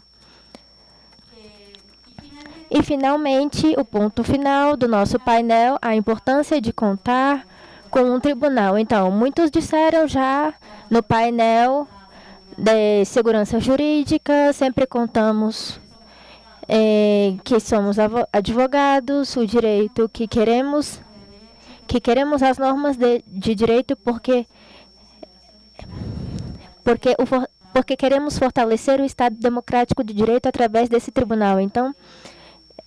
Então, bom, como mensagem final, agradecer muitíssimo a oportunidade de poder falar do nosso tribunal e dizer que se avançou muito no sistema de solução de controvérsias e, sobretudo, na competência consultiva do tribunal com os encontros de cortes do Mercosul. Os encontros da Corte de Justiça do Mercosul foi realizado por muitos anos e creio que está sendo realizado e pode participar o Tribunal Permanente. É muito importante que participe dos tribunais do Mercosul. Eu acho que deveria ser uma instância institucionalizada, que todos os encontros de corte do Mercosul participem do tribunal, porque é uma forma de diálogo. Então, é preciso que já deveria ser modificada, porque foi modificado o protocolo. Então, é necessário juntar o que existe no Brasil, na Argentina, no Paraguai. Todavia, bom, ficamos com a modificação realizada com 2018. Então, precisamos conversar novamente sobre essa modificação, procedimentos internos e, quem sabe, aproveitar essa oportunidade também para convidar a vocês para os próximos encontros. Muita graça, muito obrigada, senhora Rosa Weber, muito obrigada a todos. Graças, doutora Natasha. Interessante e esclarecedora essa exposição, baseada fundamentalmente na experiência do que já tem acontecido e do que pode acontecer no Tribunal Permanente de Revisão. Interessante porque, ao fazer uma consulta, de nenhuma forma, um juiz brasileiro está delegando a sua capacidade, a sua competência jurisdicional. Ele está apenas se informando para tomar uma decisão, como ele se informaria em alguma outra área de conhecimento que pudesse ajudá-lo a decidir. Não se trata, portanto, de delegar a decisão, mas de se informar sobre aspectos relevantes que podem influenciar a decisão. Nós teremos agora o grande prazer de ouvir o doutor Jorge Fernandes Regis, que tem uma experiência invejável como árbitro representando a República Oriental do Uruguai no Tribunal Permanente de Revisão do Mercosul, doutor em Ciências Jurídicas e Sociais, advogado militante, membro do escritório Bado, Custer, Zerbino e Raquete, e autor de diversas publicações ligadas ao direito agrário e ao direito da integração. E eu aqui confesso um pouco a minha ignorância, porque ontem perguntava a ele quais são as grandes questões de direito agrário que possam existir no Uruguai, onde se parece um território muito pacificado. E ele me explicava que são justamente as implicações do direito agrário nas relações comerciais e, principalmente, nas relações comerciais internacionais. Então, teremos muito prazer em ouvi-lo, principalmente com a oportunidade de comentar aquilo que tenhamos dito aqui de aproveitável e as bobagens que possamos eventualmente ter dito aqui. Muito obrigado. Bien. Bueno, muy buenas tardes a todos y todas. Yo tengo un tema. Boa tarde a todos e todas.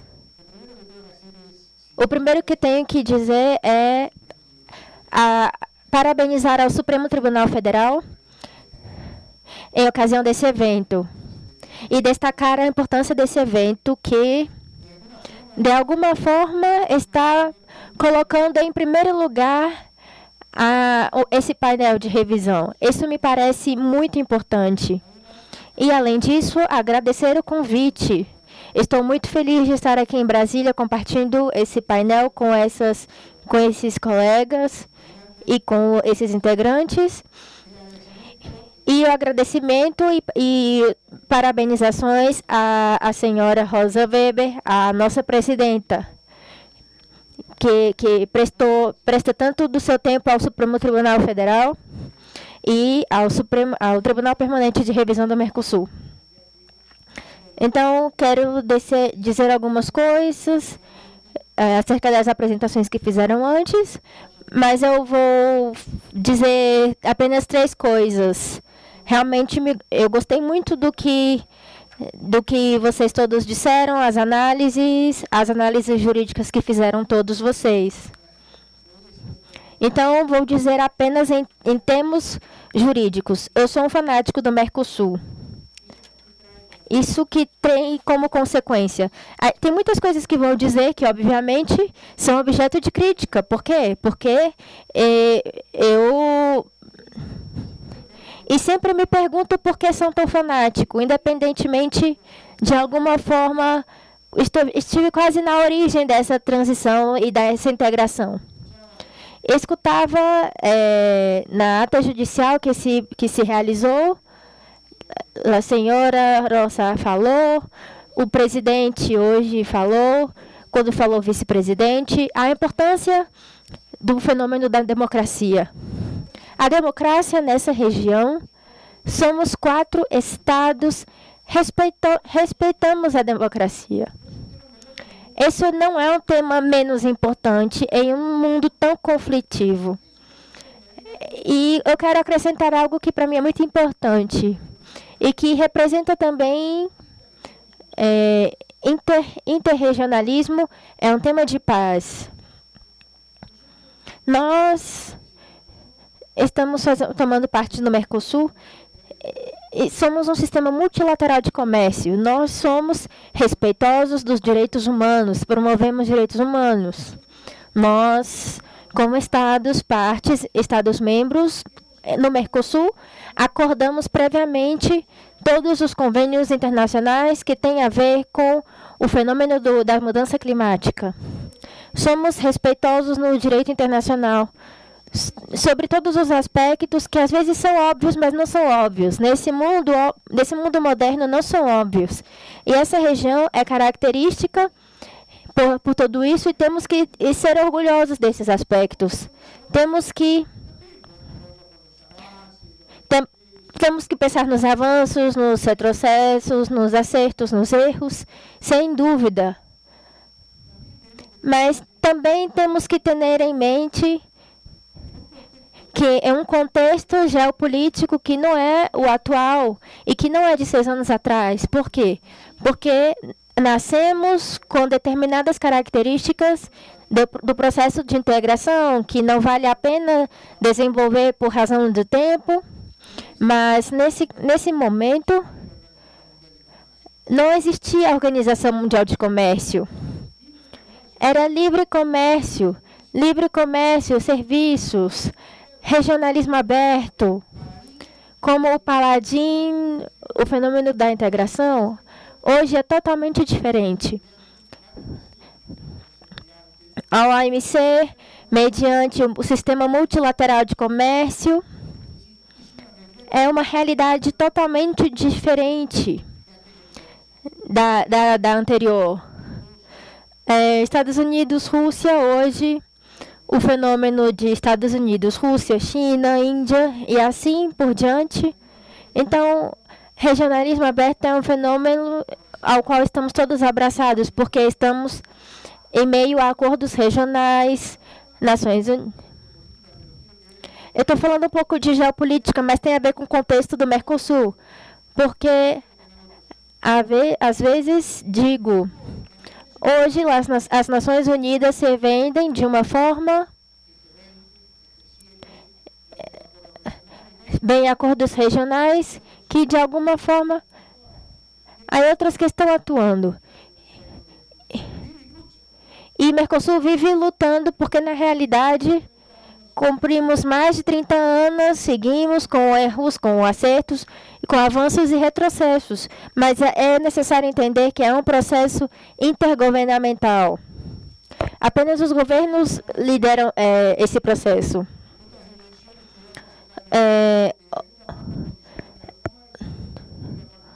A parte social, a parte cultural, não apenas é um fenômeno econômico e comercial o Mercosul, mas sim temos que ter em mente que é um fenômeno comercial.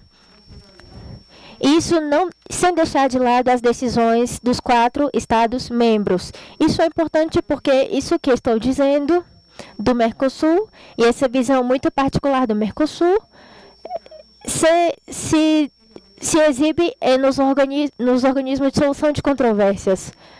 Porque ninguém discute a necessidade como qualquer organização.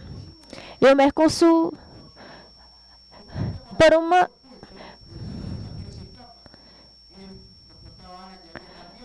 Ana nos contava que mudaram o procedimento, de que passaram do processo de...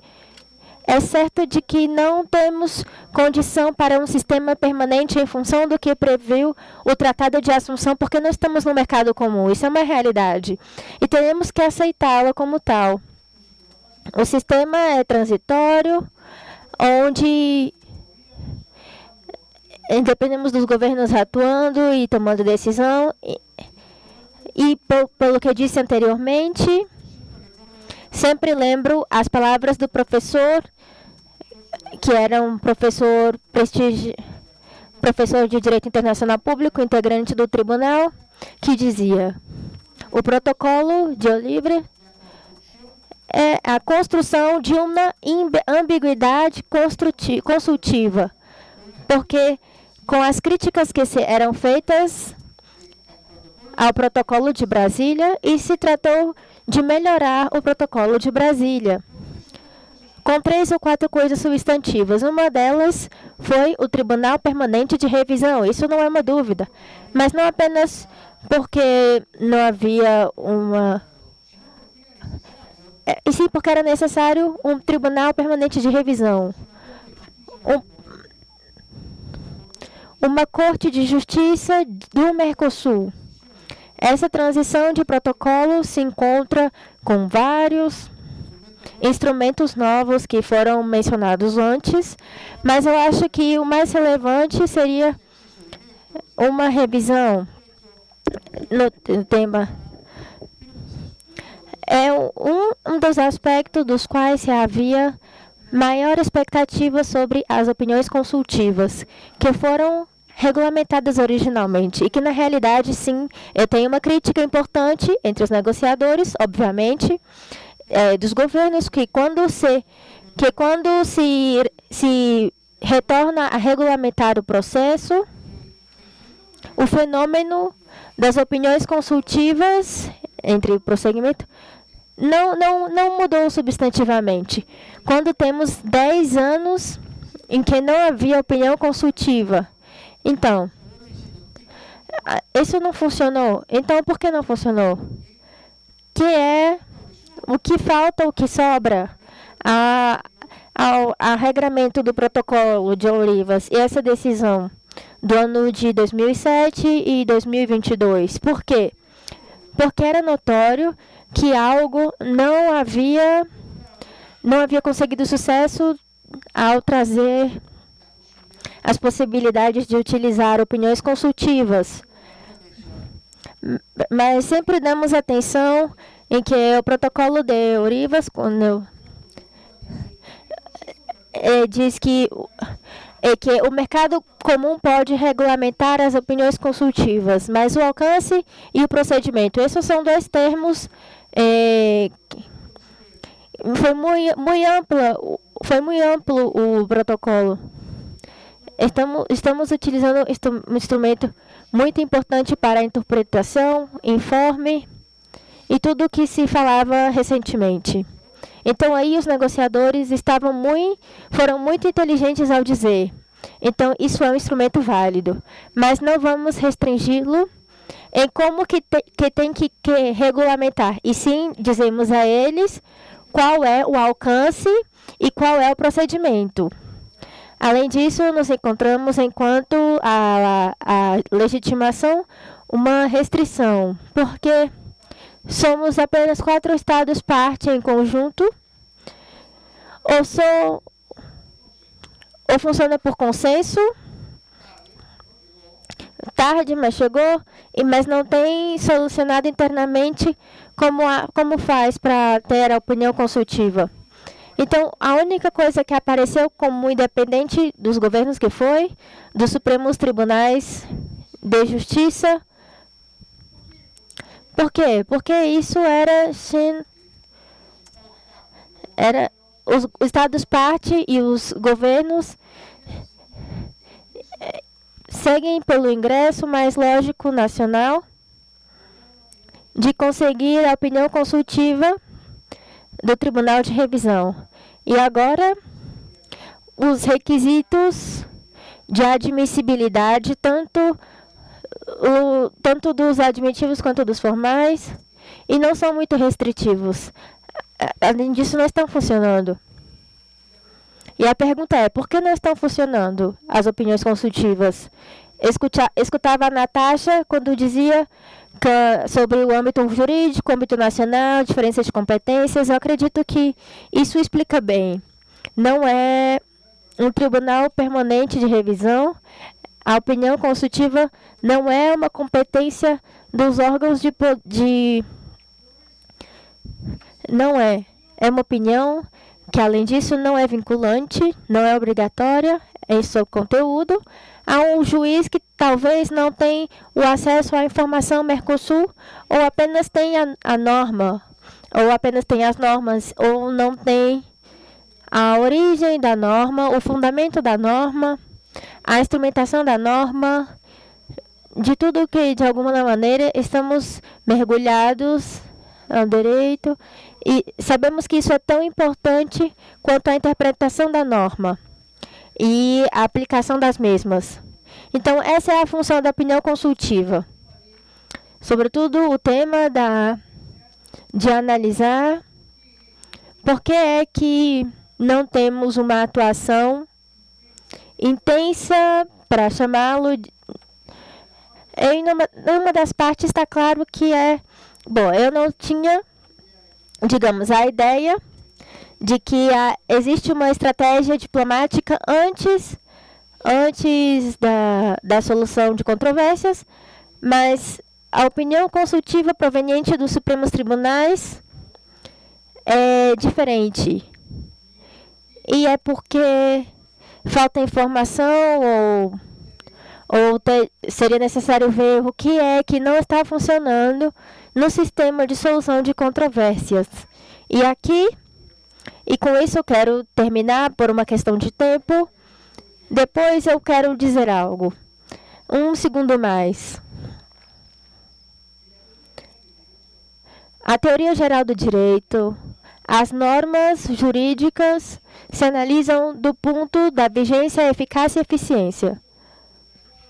Tudo isso traslado a um organismo, ou se querem dizer, é um instrumento que se utilizem. Ninguém pode discutir o que está vigente. A pergunta é a eficácia. A eficácia. E hoje me pergunto, faz 10 anos que a eficácia não cumpre seu objetivo. Então, o importante com esse tribunal é cumprir com o objetivo. Então, eu gostei muito da sua apresentação, Natasha, a importância de ver a parte institucional e realmente ver a análise me pareceu muito boa. E a crítica carinhosa é tão boa porque essa análise, eu gostei muito dessa análise. Em matéria de solução de controvérsias, Natasha, a mesma coisa. Já lhe disse, essa é uma boa análise jurídica, ainda mais com a experiência que você tem. Além disso, agradecer muito pela oportunidade de estar aqui com vocês. Estou muito feliz e lhes parabenizo. Muito obrigada.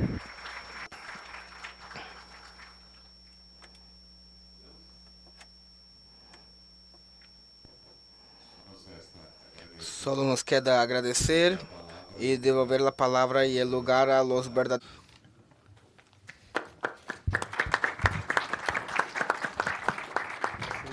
Agradecemos as manifestações realizadas neste terceiro painel e convidamos as autoridades que compõem a mesa para tomarem assento nos lugares reservados na primeira fila.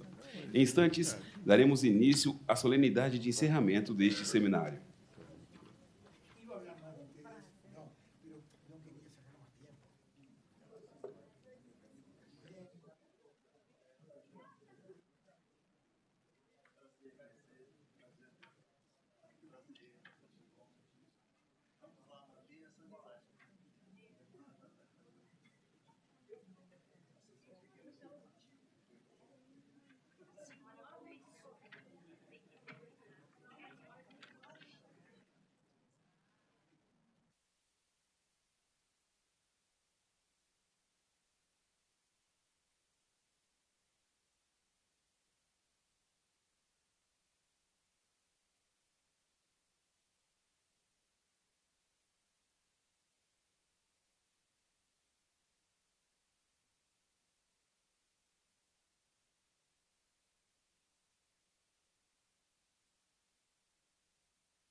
Dando continuidade ao Seminário Internacional Tribunal Permanente de Revisão do Mercosul, Relevância e Perspectivas, compõe a mesa de honra Suas Excelências, o senhor ministro Edson Fachin, vice-presidente do Supremo Tribunal Federal e do Conselho Nacional de Justiça, a senhora ministra Rosa Weber, presidente do Tribunal Permanente de Revisão do Mercosul, e Sua Excelência a senhora embaixadora Gisela Padovan, secretária de América Latina e Caribe do Ministério das Relações Exteriores.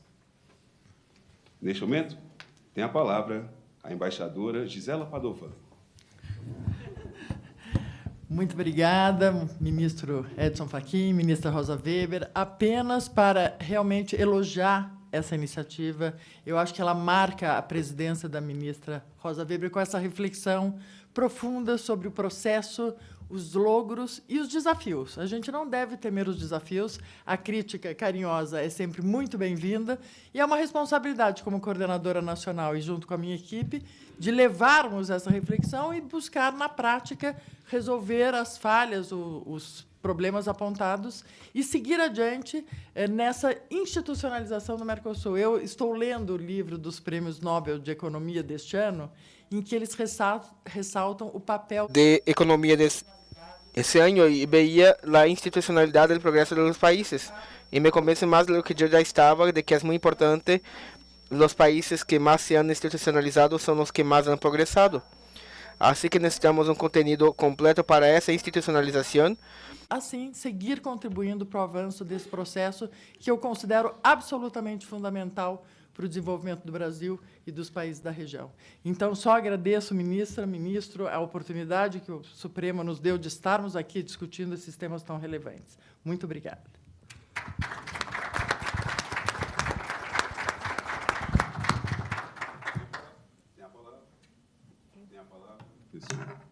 Tem a palavra a senhora ministra Rosa Weber.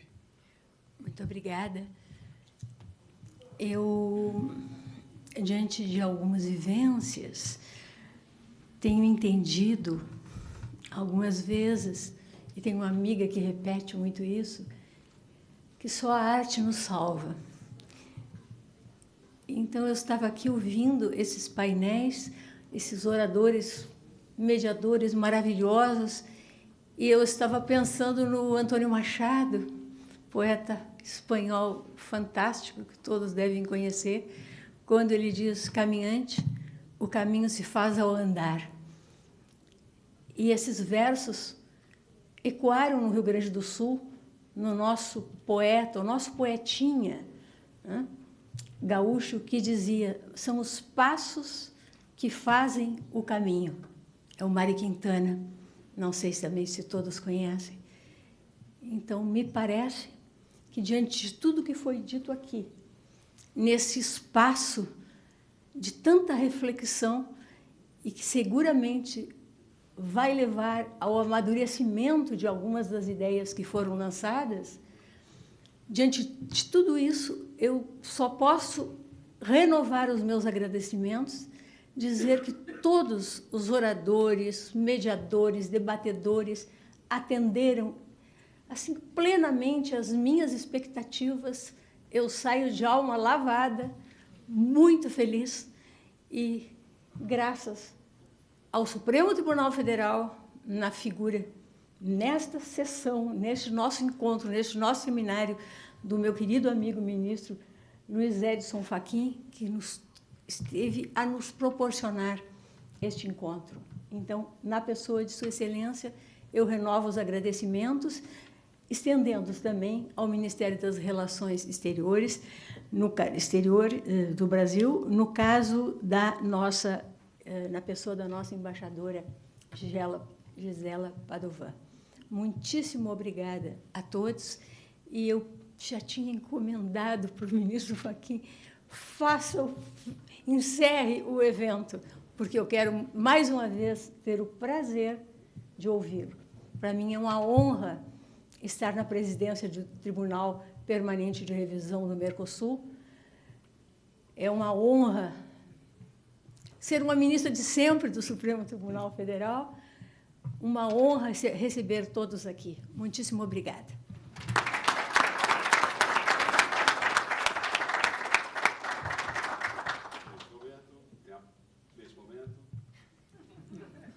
Neste momento, tem a palavra o senhor ministro Edson Fachin.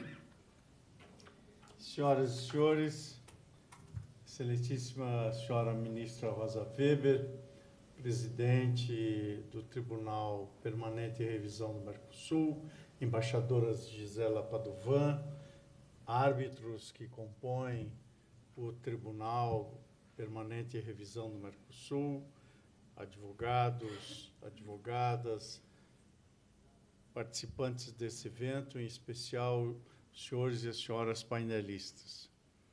Nós, aqui, nessa ambiência do Supremo Tribunal Federal, fomos enriquecidos no dia de hoje com esse seminário internacional a partir da presença, do conhecimento e da experiência do Tribunal Permanente de Revisão do Mercosul. Vimos, no dia de hoje, que o Tribunal Permanente de Revisão é resultado de um novo mecanismo estabelecido pelo Protocolo de Olivos em 2002, com vigência a partir de 2004, e que se consolidou como sistema de resolução de controvérsias do bloco, em um órgão de garantia da correta interpretação e aplicação do direito Mercosul.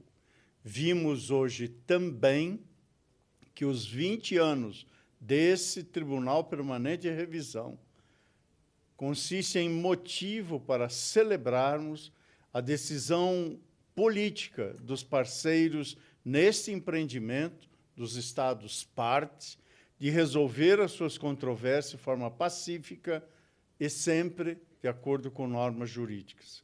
Essa é uma decisão que, por si só, já prestigia o Estado de Direito, a integração e a cooperação jurídica como marcos institucionais de nosso tempo. Vimos também que, entre as justificativas deste sistema de solução de controvérsia, o Mercosul, consta expressamente no protocolo de Olivos a necessidade de garantir a correta interpretação, aplicação e cumprimento dos instrumentos fundamentais do processo de integração e do conjunto normativo do Mercosul de forma consistente e sistemática. Portanto, avultando às demandas de racionalidade e sistematicidade.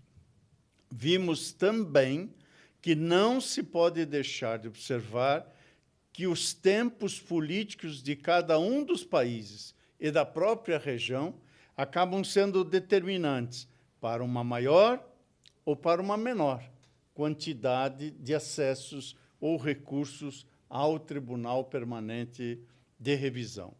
O Mercosul, nada obstante, como diria o cardiologista, as sístoles e diástoles, os altos e baixos, nada obstante essas vicissitudes, o sistema e o próprio Mercosul vem se tornando mais robusto, o que naturalmente poderá conduzir a um tribunal mais demandado e mais relevante ainda para todo o sistema, especialmente pela sua atuação consultiva, que, numa dimensão prospectiva, poderá operar como indutora da consolidação e, quiçá, ampliação de competência via um diálogo permanente com as próprias cortes constitucionais ou salas constitucionais dos países do bloco.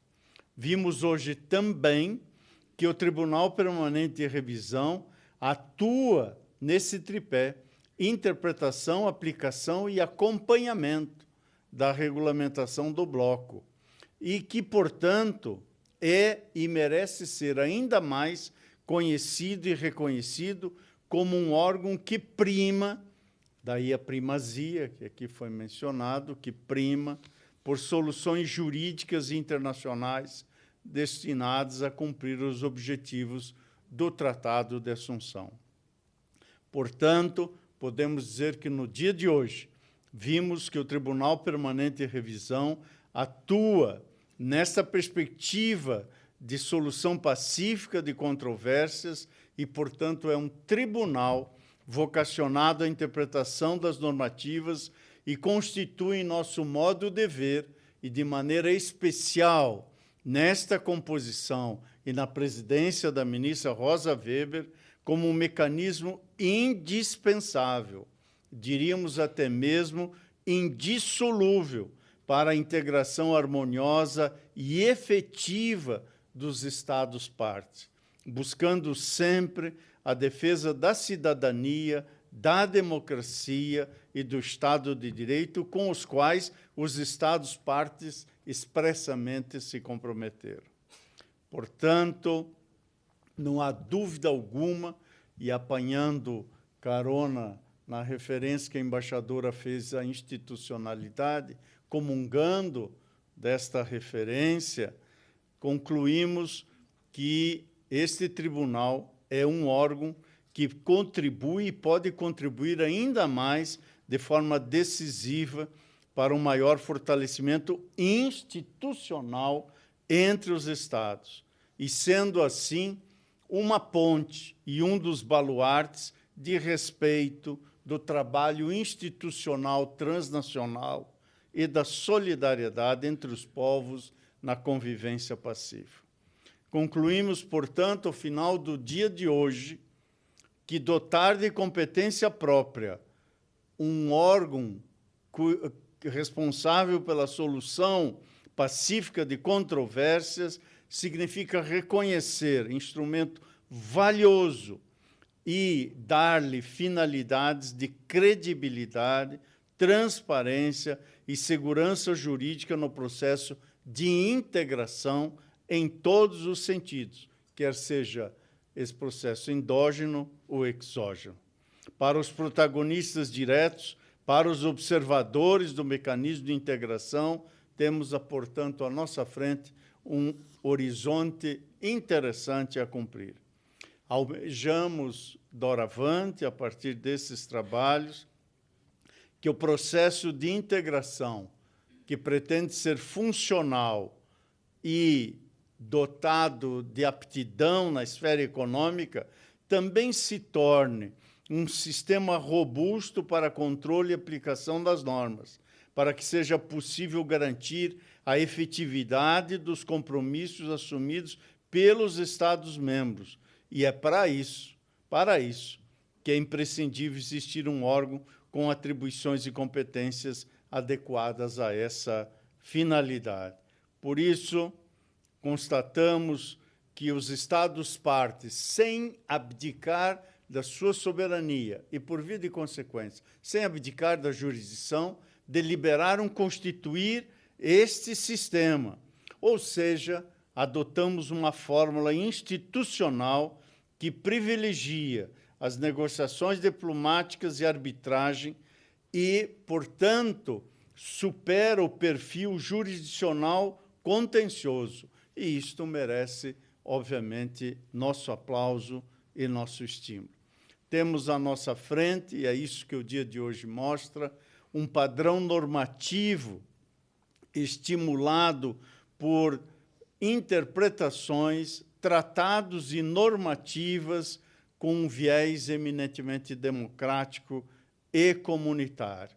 Por isso, o Mercosul, com todas as suas especificidades, é uma realidade do presente, é uma perspectiva sólida para o futuro e tem no Tribunal Permanente de Revisão um instrumento valioso para que os afazeres arbitrais e também jurisdicionais de todos os Estados partes do bloco se convertam